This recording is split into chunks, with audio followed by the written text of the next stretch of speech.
এই সেলুনের একজন কর্মচারী একদিন সেখান থেকে অনেকগুলো টাকা চুরি করে একটি হেয়ার ড্রায়ারের ভিতরে ভরতে থাকে। ওই সেলুনের মালিক তখন কাজ করছিল, পিছন থেকে একজন কাস্টমার তখন তার এই কাজ দেখে ফেলে। সবগুলো টাকা ভরার পরে ওই সেলুনের মালিক তার কর্মচারীকে দেখে ফেলে এবং সেখানে চলে আসে। পরে সে তাকে জিজ্ঞেস করে, তুই তোর পাঞ্জাবির নিচে কি লুকাচ্ছিস? ওই কর্মচারী কিছু বলতে না চাইলে সে তার হাত থেকে হেয়ার ড্রায়ার নেয় এবং বলে, তুই এটা দিয়ে কি করতেছস? তখন সেই কর্মচারী বলে, আমার অনেক ঠান্ডা লাগছিল তাই আমি আমার শরীরটা গরম করছিলাম। এটা শুনে ওই দোকানের মালিক রেগে যায় এবং তাকে কাজ করতে বলে। পরে সে তার হাত থেকে ওই হেয়ার ড্রায়ার নিয়ে নেয় এবং তাকে সেখান থেকে তাড়িয়ে দেয়। ওই কর্মচারী যখন বাইরে গিয়ে চিন্তা করছিল তখনই সেখানে ওই কাস্টমার আসে এবং বলে, তুমি যেই কাজটা করেছো আমি এটা দেখে ফেলেছি। তুমি যদি আমাকে অর্ধেক টাকা না দাও তাহলে আমি এখনই তোমার মালিককে সব কথা বলে দিব।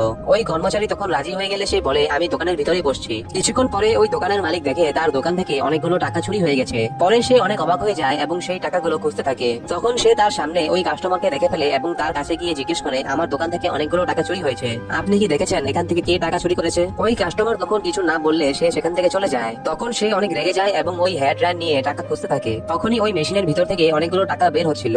ওই দোকানের মালিক তখন এটা দেখে ফেলে। পরে সে অনেক অবাক হয়ে যায় এবং চেক করে দেখে ওই মেশিনের ভিতরে তার সবগুলো টাকা আছে। কিছুক্ষণ পরে ওই কর্মচারী আবার সেই দোকানে ওই মেশিনটা নিতে আসে। তখন তার মালিক জিজ্ঞেস করে, তোমার কি হয়েছে? ওই কর্মচারী তখন বলে, আমার আবার ঠান্ডা লাগছে। তখন ওই দোকানের মালিক হাসে এবং তাকে ওই মেশিনের ভিতর থেকে একটা টাকা বের করে দেখায়। ওই কর্মচারী তখন বুঝতে পারে সে ধরা পড়ে গেছে। পরে সে মাথা পেতে দিলে তার মালিক তাকে ধরে অনেক মারে।